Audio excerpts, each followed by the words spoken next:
नमस्कार दोस्तों, स्वागत है हमारे YouTube चैनल टारगेट यूनिवर्स में। यहाँ हम पॉलिटी के ऑडियो प्रस्तुत करते हैं जो आपके आने वाले हर एक एग्ज़ाम में मदद करेगा। तो चलिए देर न करते हुए इस ऑडियो को सुनते हैं। तो आज का हमारा ये टॉपिक है विदेशी संविधान से हमने किन किन चीज़ों को लिया हुआ है। आज हम इनको देखेंगे। बात करते हैं भारतीय संविधान के स्रोत। भारतीय संविधान के अधिकांश प्रावधान 1935 के भारत शासन अधिनियम के साथ साथ विभिन्न अन्य देशों के संविधान के प्रमुख प्रावधानों के संशोधन के करके भारतीय परिस्थितियों के अनुकरण करके स्थापित किया गया है। कहने का तात्पर्य है दोस्तों कि जब भारत बना, मतलब भारत आजाद हुआ, तो हमारे देश में पहले से ही भारत शासन अधिनियम 1935 क्या था, कार्य कर रहा था। क्या कर रहा था? भारत शासन अधिनियम 1935 कार्य कर रहा था। कब तक काम किया भारत शासन अधिनियम 1935 ने? भारत शासन अधिनियम 1935 ने दोस्तों आपके 26 जनवरी 1950 तक काम किया। एक बात ध्यान रखिएगा, जब हमारा संविधान बना तो हमारे संविधान में कुल कितने अनुच्छेद थे? 395 अनुच्छेद थे। इन 395 अनुच्छेद में से दोस्तों 250 से ज्यादा हमने अनुच्छेद भारत शासन अधिनियम 1935 से लिए हैं। ध्यान रखिएगा, किससे लिए हैं? भारत शासन अधिनियम 1935 से लिए हैं।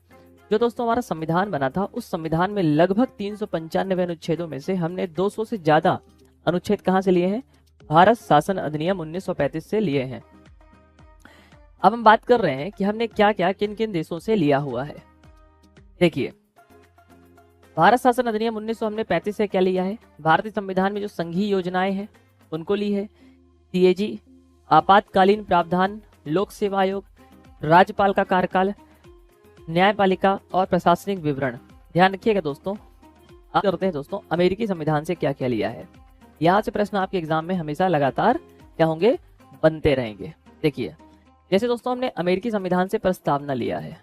क्या लिया है? प्रस्तावना को लिया है। हमने दोस्तों अमेरिकी संविधान से मौलिक अधिकार लिया है। क्या लिया है? मौलिक अधिकार। दोनों बहुत इंपॉर्टेंट है, ध्यान रखिएगा। न्यायिक समीक्षा की हम बात करते हैं, जुडिशियल रिव्यू। जुडिशियल रिव्यू भी दोस्तों हमने अमेरिकी संविधान से लिया है। किससे लिया है? अमेरिकी संविधान से लिया है। हमारे भी देश में दोस्तों संविधान ही सर्वोच्च है, संविधान से बड़ा कोई नहीं है, तो संविधान की सर्वोच्चता भी हमने ली है। कहाँ से? अमेरिकी संविधान से। ये भी क्वेश्चन एग्जाम में आ चुका है। फिर न्यायपालिका हमारे देश की स्वतंत्र है, जुडिशियल हमारे देश की स्वतंत्र है। न्यायपालिका की स्वतंत्रता भी हमने अमेरिकी संविधान से ली है, तो ये भी एग्जाम में क्वेश्चन आता है। फिर हम बात करते हैं राष्ट्रपति का निर्वाचन। तो राष्ट्रपति का निर्वाचन भी भारतीय संविधान में अमेरिकी संविधान से लिया गया है। इसके साथ साथ इम्पीचमेंट, महाभियोग की बात करते हैं, तो महाभियोग भी कहाँ से लिया गया है? अमेरिकी संविधान से लिया गया है। फिर हम बात करते हैं उपराष्ट्रपति, तो उपराष्ट्रपति भी यहाँ से लिया गया है। फिर हम बात करते हैं वित्तीय आपातकाल, तो वित्तीय आपातकाल भी अमेरिकी संविधान से लिया गया है। ब्रिटेन के संविधान से भारतीय संविधान में किन किन चीजों को लिया गया है? भारत में दोस्तों संसदीय शासन प्रणाली है, तो दोस्तों हमने संसदीय या संशोधनात्मक शासन प्रणाली, इसी को अपन कहते हैं संसदीय शासन प्रणाली। तो संसदीय शासन प्रणाली भी हमने कहां से ली है? ब्रिटेन से ली है। फिर दोस्तों हमारे भारतीय संविधान में एकल नागरिकता का प्रावधान है। एकल नागरिकता भी कहां से ली है? ब्रिटेन से ली है। कहां से ली है? ब्रिटेन से एकल नागरिकता भी ली है। फिर हम बात करते हैं विधि निर्माण। विधि निर्माण भी कहां से लिया है? विधि निर्माण भी हमने ब्रिटेन से लिया है। फिर विधि का शासन, विधि का शासन भी कहां से है? ब्रिटेन से। परमाधिकार लेख है, संसदीय विशेषाधिकार है, द्विसदनवाद है। फिर मंत्रिमंडल प्रणाली, तो हो सकता है कि ये संभावना है कि थोड़ा बहुत अगर पूछ ले। बाकी सर्वाधिक मत के आधार पर चुनाव जीत का निर्णय। तो इतनी सारी चीजें हमने कहां से ली है? ब्रिटेन से। याद क्या करना है? संसदीय शासन प्रणाली आपको याद करना है, एकल नागरिकता याद करना है और विधि का शासन याद करना है। तीन चीजें यहाँ पे याद कर लेना। और चौथा मंत्रिमंडल प्रणाली याद करना है। मंत्रिमंडल प्रणाली तो कहाँ, किस देश से ली है दोस्तों? ये सब चीजें हमने ब्रिटेन से ली है। कहाँ से ली है? ब्रिटेन से ली है। विधि शासन प्रणाली, एकल नागरिकता, विधि का शासन, मंत्रिमंडल प्रणाली, है ना। अमेरिकी संविधान से क्या लिया है? प्रस्तावना, मौलिक अधिकार, न्यायिक समीक्षा, संविधान की सर्वोच्चता, न्यायपालिका की स्वतंत्रता, राष्ट्रपति का चुनाव और महाभियोग, उपराष्ट्रपति, वित्तीय आपातकाल, उच्चतम न्यायालय और हाई कोर्ट के न्यायाधीशों को हटाने की प्रक्रिया भी हमने कहां से ली है? अमेरिकी संविधान से ली है। तो संघात्मक विशेषताएं भी कहां से ली है? कनाडा से ली है। फिर हम बात करते हैं अवशिष्ट शक्तियां किसके पास है, केंद्र के पास है। कहाँ से ली गई है, कनाडा से ली गई है। फिर हम बात करते हैं राज्यपाल, तो राज्यपाल की नियुक्ति भी कहाँ से ली गई है, कनाडा से ली गई है। तीनों चीजें याद कर लेना है, क्या कर लेना है, तीनों चीजों को आपको आप आराम से याद कर लेना है। कौन कौन सी, कनाडा से ली गई है, संघात्मक विशेषताएं, अवशिष्ट शक्तियां, राज्यपाल की नियुक्तियां। जब ऑलरेडी आप पूरा संविधान पढ़ लेंगे तो ऑटोमेटिक चीजें याद हो जाएंगी, ठीक है। और हाँ, एक टॉपिक है तो इसको लिए करते हैं नीति निर्देशक सिद्धांत, कहाँ से लिए हैं, आयरलैंड से। राष्ट्रपति के निर्वाचन मंडल की हम बात करते हैं, कहाँ से लिया गया है, आयरलैंड से लिया गया है। और राष्ट्रपति और राज्यसभा में सदस्यों का मनोनयन भी कहाँ से लिया गया है, आयरलैंड से लिया गया है। ये पूरी चीजें याद करना है, ठीक है, क्या करना है, याद करना है, ये तो बहुत ही इंपॉर्टेंट है। फिर हम बात कर लेते हैं जर्मनी। जर्मनी से क्या लिया गया है कि आपातकाल के दौरान मूल अधिकारों का जो स्थान है, जैसे आर्टिकल 19 समाप्त हो जाता है, आर्टिकल 20, 21 कभी समाप्त नहीं होते, है ना, तो जर्मनी की प्रक्रिया है। जापान से लिया गया विधि द्वारा स्थापित प्रक्रिया, वेरी इंपॉर्टेंट है। क्या लिया गया है, विधि के द्वारा स्थापित प्रक्रिया कहाँ से ली है, जापान के संविधान से ली है। फिर हम बात कर लेते हैं ऑस्ट्रेलिया। ऑस्ट्रेलिया से ली गई है समवर्ती सूची, क्या ली गई है, ऑस्ट्रेलिया से ली गई है समवर्ती सूची, इसमें ये याद कर लीजिएगा। दूसरा है संसद की संयुक्त बैठक, ये भी कहाँ से ली गई है, ऑस्ट्रेलिया से। बाकी इतना इंपॉर्टेंट ये नहीं है, व्यापार, वाणिज्य और समागम की स्वतंत्रता। फिर हम बात करते हैं फ्रांस। फ्रांस से लिया गया है गणतंत्रात्मक शासन प्रणाली। फिर हमारी भारतीय संविधान में प्रस्तावना में 3 शब्द थे, समानता, स्वतंत्रता और बंधुत्व, ये भी कहाँ से लिया गया है, फ्रांस से लिया गया है। कहाँ से लिया गया है, फ्रांस के संविधान से लिया गया है। कहाँ से लिया गया, फ्रांस के संविधान से लिया गया है। फिर हम बात कर लेते हैं सोवियत संघ। सोवियत संघ मतलब रशिया, तो कहाँ से लिया गया है, मूल कर्तव्य, क्या लिया गया है, मूल कर्तव्य यहाँ से। फिर हम बात करते हैं प्रस्तावना में न्याय का आदर्श। प्रस्तावना में क्या है, न्याय का आदर्श है। प्रस्तावना में क्या है, न्याय का आदर्श है। दक्षिण अफ्रीका की हम बात करते हैं, संविधान में संशोधन की प्रक्रिया है, क्या है, संविधान में संशोधन की प्रक्रिया है। और राज्यसभा में सदस्यों का निर्वाचन है, क्या है, राज्यसभा में सदस्यों का निर्वाचन भी दक्षिण अफ्रीका से लिया गया है। इतनी सारी चीजें हैं कि हमने कहाँ से ली है। सबसे पहले दोस्तों हम बात करते हैं आर्टिकल 1 से लेकर 4 तक, हम एक साथ आर्टिकल पढ़ेंगे। कैसे पढ़ेंगे, आर्टिकल 1 से लेकर के 4 आर्टिकल तक हम एक साथ यहाँ पे पढ़ेंगे और आर्टिकल 1 से 4 तक की गतिविधियों को एक साथ समझने की कोशिश करेंगे, है ना। सीक्वेंस में आर्टिकल पढ़ना है, ऐसे नहीं है कि कुछ भी उठा के कहीं से भी पढ़ रहे हैं कुछ भी नहीं पढ़ना है, एकदम सीक्वेंस से पढ़ते हुए चलना है चीजों को। संघ एवं उसका राज्य जो क्षेत्र है ना, वो आर्टिकल 1 से लेकर के 4 तक है। कहां से कहां तक है, ये अनुच्छेद 1 से अनुच्छेद 4 तक दिया गया है। कहां से कहां तक दिया गया है, अनुच्छेद 1 से लेकर के अनुच्छेद 4 तक दिया गया है। कहां तक दिया गया है, अनुच्छेद 1 से लेकर अनुच्छेद 4 तक दिया गया है। अब हम बात करते हैं आर्टिकल 1 अनुच्छेद 1 के बारे में। अनुच्छेद 1 कहता है भारत अर्थात इंडिया, भारत अर्थात इंडिया राज्यों का संघ है। किसका संघ है, राज्यों का संघ है। क्या कहा गया, भारत अर्थात इंडिया राज्यों का संघ है। आर्टिकल 1 क्या बताने की कोशिश कर रहा है, आर्टिकल 1 की हम बात करें तो आर्टिकल 1 क्या कहता है, भारत अर्थात इंडिया राज्यों का संघ है। मतलब इसका कहने का तात्पर्य क्या है, इसका तात्पर्य है कि भारत अर्थात इंडिया, इंडिया संविधान में 2 शब्दों का प्रयोग किया गया है भारत के लिए। क्या किया गया है, भारत के लिए 2 शब्दों का प्रयोग किया गया है। वैसे दोस्तों भारत को तो हम कई नामों से जानते हैं। भारत को हम हिंदुस्तान कहते हैं, हिंदुस्तान कहते हैं क्योंकि भारत में हिंदी भाषा बोली जाती थी, इसलिए इसका नाम पड़ गया हिंदुस्तान। भारत को आर्यावर्त कहते हैं, भारत में आर्यों ने शासन किया इसलिए भारत को आर्यावर्त कहते हैं। जैन साहित्यों में भारत को जम्बू द्वीपे कहा जाता है। भारत में राजा भरत ने शासन किया इसे भारत खंडे कहते हैं, तो आर्यावर्ते भरत खंडे जम्बू द्वीपे। हिंदुस्तान, भारत, इंडिया, कई नामों से दोस्तों भारत को इतिहास में जाना गया। पर दोस्तों हमने संविधान में भारत के लिए 2 ही शब्द प्रयोग किए, एक तो भारत किया और दूसरा इंडिया किया। तो भारत अर्थात इंडिया दो शब्दों का यहाँ पे प्रयोग किया गया, दो शब्दों का प्रयोग देश के नाम के लिए किया गया। इसके लिए देश के नाम के लिए किया गया।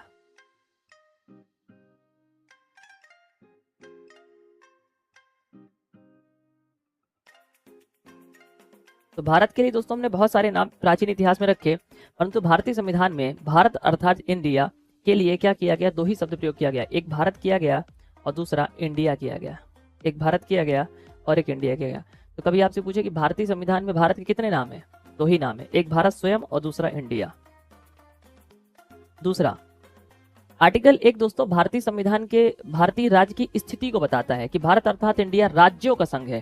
क्या बताता है, भारत अर्थात इंडिया राज्यों का संघ है। समझिएगा, संघ, राज्यों का संघ। दोस्तों संघ भी दो तरीके से होते हैं। एक अमेरिका का संघ है, तो अमेरिका के संघ में वहां पे फेडरेशन शब्द लिया गया है। फेडरेशन, फेडरेशन शब्द जो है वो अमेरिकी के संविधान में लिया गया है, क्योंकि संघ मतलब होता है, संघ को दो शब्दों में जानते हैं, एक फेडरेशन और दूसरा यूनियन। तो भारत ने क्या लिया है, भारत ने फेडरेशन नहीं लिया, भारत ने यूनियन लिया है। तो हमारे यहाँ दोस्तों आर्टिकल 1 की अगर हम बात करें तो आर्टिकल 1 में राज्यों का संघ बताया गया है और राज्यों के संघ में शब्द इस्तेमाल किया गया है यूनियन। यूनियन क्यों किया गया है, देखिए यूनियन करने के पीछे बहुत सारे रीजन है। तो भारत अर्थात इंडिया राज्यों का संघ है। राज्यों का संघ कैसा है, तो यहाँ पर संघ हेतु यूनियन शब्द का प्रयोग किया गया। किसका, यूनियन शब्द का प्रयोग किया गया है।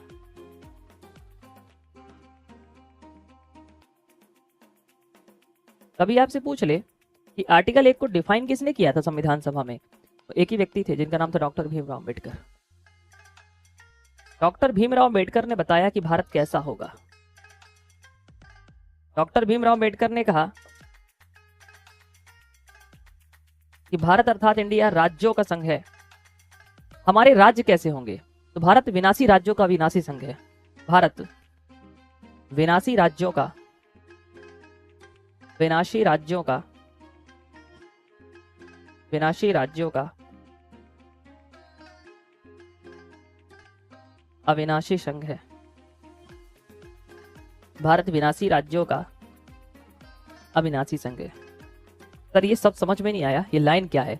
आपके सीधा सीधा एग्जाम में उठ के सीधा सीधा पूछेगा भारत बताओ कैसा है, सीधा लाइन पूछेगा भारत विनाशी राज्यों का अविनाशी संघ है। क्या है? भारत विनाशी राज्यों का अविनाशी संघ है। सीधी लाइन उठ के एग्जाम में आएगी। सर ये क्या होता है? मतलब विनाशी राज्यों का, विनाशी राज्य, विनाशी राज्य मतलब क्या है सर? विनाशी राज्यों का अविनाशी संघ है। अविनाशी संघ है। अगर इस शब्द को तोड़ू तो ऐसा कुछ बनता है, भारत विनाशी राज्यों का अविनाशी संघ है। अविनाशी संघ है मतलब दोस्तों हमारे देश में जो राज्य है, राज्यों को हम तोड़ सकते हैं। संसद चाहे तो हमारे राज्यों को, जैसे मान के चलो मध्य प्रदेश है, मध्य प्रदेश को 5 हिस्सों में तोड़ा जा सकता है, बिहार को 4 हिस्सों में तोड़ा जा सकता है, कि तोड़ के अलग अलग राज्य बना दे, छोटे छोटे राज्य बना दे। हमारे यहाँ राज्य हमेशा से बनते आए हैं। मध्य प्रदेश को सन 2000 में तोड़ के बना दिया गया। झारखंड से, बिहार से झारखंड अलग हुआ। ऐसे बहुत सारे राज्य बनते रहते हैं। तो हमारे देश में दोस्तों राज्यों को तोड़ा जा सकता है, अर्थात राज्यों को छोटे छोटे हिस्सों में विभक्त किया जा सकता है। मतलब राज्य विनाशी है। विनाशी मतलब तोड़ा जा सकता है, छोटे छोटे हिस्सों में अपनी सुविधा अनुसार संसद तोड़ सकती है। चाहे तो सरकार क्या कर सकती है, चाहे तो संसद मध्य प्रदेश को तोड़ करके मध्य प्रदेश का ही अस्तित्व खत्म कर दे, कुछ छत्तीसगढ़ को दे दे, कुछ राजस्थान को दे दे, कुछ गुजरात को दे दे, बोले मध्य प्रदेश ही खत्म, आधी आधी जनसंख्या को बांट दे। ऐसा मध्य प्रदेश से संसद चाहे तो आधा हिस्सा राजस्थान को, आधा गुजरात को, आधा महाराष्ट्र को, आधा खुद यूपी को दे दे, खत्म, मध्य प्रदेश का अस्तित्व ही खत्म हो जाए। तो राज्यों का विनाश हो सकता है, राज्यों को छोटे छोटे हिस्सों में तोड़ा जा सकता है, राज्यों को समाप्त किया जा सकता है। पर अविनाशी संघ है। कोई भी राज्य भारत से अलग नहीं हो सकता कि मध्य प्रदेश बिहार बोले ना ना मैं आज से इस भारत से अलग होता हूं। आप भारत से अलग नहीं हो सकते, आप यूनियन से अलग नहीं हो सकते। भारत कैसा यूनियन है? भारत को कहूं तो भारत 28 राज्य और प्लस 8 केंद्र शासित प्रदेशों को मिलकर यूनियन बनता है। हमारे भारत में जितने राज्य होंगे, जितने केंद्र शासित प्रदेश होंगे, इन सबको मिलाकर भारत यूनियन बनता है। आप भारत से अलग नहीं हो सकते कि बिहार के लोग बोले ना आज से हम भारत से अलग होते हैं। आज से हमारी खुद की सेना होगी, खुद का विदेश मंत्रालय होगा, वित्त मंत्रालय होगा, ना, ऐसा नहीं हो सकता। अस्तित्व खत्म हो जाएगा राज्यों का। इसलिए कहा गया है, डॉक्टर भीमराव अम्बेडकर ने कहा है कि भारत में जो राज्य है वो टूट सकते हैं, उनके नाम में परिवर्तन हो सकता है, उनकी सीमा में परिवर्तन हो सकता है, जैसा चाहे संसद कर सकती है राज्यों के साथ, पर कोई भी राज्य संघ से अलग नहीं हो सकता। इसलिए अविनाशी संघ है, संघ नहीं टूट सकता, संघ नहीं टूट सकता। आप घर में आपको पिताजी किस तरीके से कूट दें, बेल्टे बेल्ट से कचरे, कोई दिक्कत की बात नहीं है, पर आप घर छोड़ के नहीं जा सकते। आर्टिकल यही कह रहा है, संघ कौन? पिताजी। राज कौन? बेटा। संघ चाहे तो बेटे के साथ कुछ भी कर सकता है, पर राज्य संघ से अलग नहीं हो सकता, क्योंकि भारत अविनाशी संघ है। और अमेरिका में क्या है? अमेरिका में वहां का राज्य चाहे तो अमेरिका से अलग हो सकता है। हमारे यहाँ दोस्तों किसी भी प्रकार के समझौते का परिणाम नहीं है राज्य, कि हमने जबरदस्ती उसको बना के रखा था। हमारे यहाँ बहुत सिंपल सी बात है, हम किसी को छेड़ते नहीं है, हम किसी से कोई क्षेत्र लेते नहीं है, और जो क्षेत्र हमारे में आ गया वो फिर क्षेत्र हमसे जा नहीं सकता, वो क्षेत्र हमसे जा नहीं सकता। तो भारत अर्थात इंडिया कैसा है? भारत अर्थात इंडिया राज्यों का संघ है। नोट कर लिया इसको। भारत अर्थात इंडिया कैसा है? राज्यों का संघ है। अब हम बात करते हैं आर्टिकल 2 के बारे में। किसके बारे में? अनुच्छेद 2 के बारे में। अनुच्छेद 2 क्या कहता है? अनुच्छेद 2 की अगर हम बात करें तो अनुच्छेद 2 बहुत सारी चीजें कहता है। वो कहता है कि नए राज्यों की स्थापना, नए राज्यों की स्थापना। आर्टिकल 2 की अगर हम बात करें तो आर्टिकल 2 आपको क्या कहता है? आर्टिकल 2 कहता है कि नए राज्यों की स्थापना या उनका प्रवेश, या उनका प्रवेश। तो अगर भारत में दोस्तों किसी राज्य को मिलाना है, किसी राज्य को भारत में मिलाना है, तो आर्टिकल किसके तहत मिलाएंगे? आर्टिकल 2 के तहत हम भारत में नए राज्यों को मिलाएंगे। क्या करेंगे? भारत में दोस्तों नए राज्यों को मिलाएंगे। अब एक बात समझिए, इसी आर्टिकल के तहत दोस्तों हमने भारत में बहुत सारे राज्यों को मिलाया। जैसे सिक्किम को मिलाया भारत में। सिक्किम भारत का हिस्सा नहीं था। देखिए सिक्किम की अगर हम बात करें तो सिक्किम में लगभग 300 से लेकर के 350 वर्षों तक चोंगयाल राजाओं ने शासन किया। किसने? चोंगयाल राजाओं ने शासन किया है।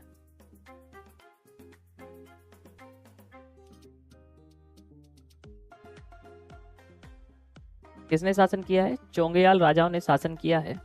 कितने वर्षों तक? 300 से लेकर 350 वर्षों तक भारत में चोंगयाल राजाओं का शासन रहा। सिक्किम की दोस्तों अगर हम बात करें तो सिक्किम को जनमत संग्रह के आधार पर भारत में मिलाया गया था। किसके आधार पर? सिक्किम को जनमत संग्रह। जनमत संग्रह किसे कहते हैं? जनमत मतलब होता है जनता जब वोट देती है कि हमें किस में मिलना है, तो सिक्किम को जनमत संग्रह के आधार पर भारत पर मिलाया गया। किसमें मिलाया गया? भारत में मिलाया गया। क्या किया गया? भारत में मिलाया गया। अब दोस्तों हम सिक्किम की बात करते हैं। जब भारत में सिक्किम को मिलाया गया तो आर्टिकल 2 के तहत मिलाया गया। उस समय भारत की प्रधानमंत्री कौन थी? श्रीमती इंदिरा गांधी थी। कौन थी? श्रीमती इंदिरा गांधी के शासनकाल में इसको मिलाया गया। जब दोस्तों इसको मिलाया गया सिक्किम को पहली बार, तो ध्यान रखिएगा सिक्किम को मिलाने के लिए हमने आपके 35वां संविधान संशोधन किया। कौन सा संविधान संशोधन किया? 35वां संविधान संशोधन किया। अब आप कहोगे सर नहीं 36वां किया है। पहले सुन लो मुझे ध्यान से, है ना। 35वां संविधान संशोधन किया। 35वां संविधान संशोधन हुआ 1974 में। कब हुआ? 1974 में 35वां संविधान संशोधन हुआ। जब 35वां संविधान संशोधन किया गया दोस्तों, तो ध्यान रखिएगा भारतीय संविधान में एक आर्टिकल जोड़ा गया जिसका नाम है अनुच्छेद 2A। क्या जोड़ा गया? आर्टिकल 2A जोड़ा गया। मतलब ये 2 पहले से था, इसमें 2A जोड़ दिया गया। किसने जोड़ा? श्रीमती इंदिरा गांधी ने 35वां संविधान संशोधन किया। अब इसके तहत क्या कर दिया? इसके तहत सिक्किम को हमने क्या कर दिया? सिक्किम को सह राज्य का दर्जा दिया। क्या दिया? सिक्किम को सह राज्य का दर्जा दिया। सर ये सहराज मतलब क्या होता है? सहराज का तात्पर्य होता है कि भाई जैसे जम्मू कश्मीर की स्थिति थी ना, जम्मू कश्मीर को हम आर्टिकल 370 के तहत विशेष संरक्षण दिए थे, वैसे ही श्रीमती इंदिरा गांधी ने आर्टिकल 2 के तहत क्या कर दिया, सिक्किम को सहराज का दर्जा दे दिया। बहुत सारे लोगों ने इंदिरा गांधी को कहा कि बताइए अभी जम्मू कश्मीर की स्थिति तो क्लियर हो नहीं रही है, जम्मू कश्मीर बताइए, हमने जम्मू कश्मीर में जब से अनुच्छेद 370 दिया है, जम्मू कश्मीर ऐसा लगता है कि हमारा हाथ का हिस्सा ही नहीं है, उसको वहां पे विशेष अधिकार मिले हुए हैं। इंदिरा गांधी को भी लगा कि सही कह रहे हैं, सिक्किम को फालतू सहराज्य का दर्जा दे दिया, इसको विशेष स्टेटस मिल गया, विशेष स्टेटस जैसे जम्मू कश्मीर को उस समय मिला हुआ था आर्टिकल 2A के तहत। भारत के बहुत सारे राज्यों को नहीं मिला भाई, MP, UP, बिहार, MP सबको कहाँ मिला है। तो यहाँ पे 2A के तहत सिक्किम को सहराज्य का दर्जा मिल गया। श्रीमती इंदिरा गांधी को लगा कि कहीं आने वाले समय में सिक्किम भी प्रॉब्लम खड़ी ना कर दे, जैसे जम्मू कश्मीर की स्थिति क्लियर थी। इंदिरा गांधी ने कहा ठीक है, एक काम करो, जो 35वां संविधान संशोधन है, अभी देखिए जब भी कोई चीज संविधान संशोधन के माध्यम से जोड़ी जाती है ना, तो उसको संविधान संशोधन के माध्यम से ही हटाओगे।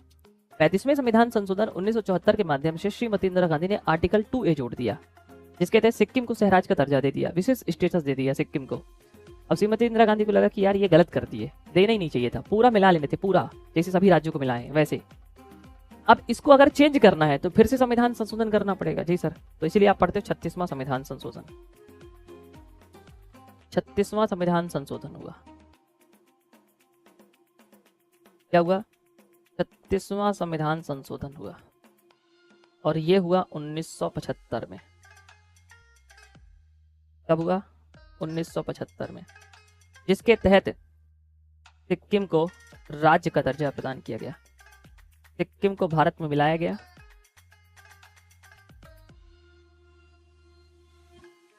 और सिक्किम को राज्य का दर्जा दिया गया। और क्या दिया गया? सिक्किम को राज्य का दर्जा दिया गया। और सर जो ये आर्टिकल 2A है, 36वें संविधान संशोधन के तहत 35वां संविधान संशोधन पूरी तरह से समाप्त कर दिया। 2A समाप्त, सिक्किम को सहराज का दर्जा समाप्त। तो ये क्या हो गया? ये समाप्त हो गया, फिर समाप्त कर दिया गया। सिक्किम भारत का कौन सा राज्य बना था? सिक्किम उस समय भारत का कौन सा राज्य बना था? तो ध्यान रखिएगा, कभी आपसे पूछ ले, 22वां राज्य बना था।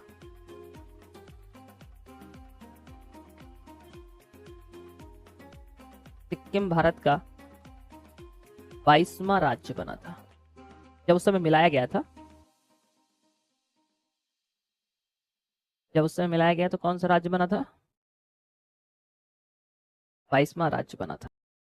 यह ऑडियो आपको कैसा लगा कमेंट बॉक्स में ज़रूर बताएं और इस चैनल को सब्सक्राइब कर लें, जिससे आगे आने वाले ऑडियो और वीडियो आपको मिलती रहें। आपने अपना कीमती समय दिया, इसके लिए धन्यवाद। मिलते हैं नेक्स्ट ऑडियो के साथ।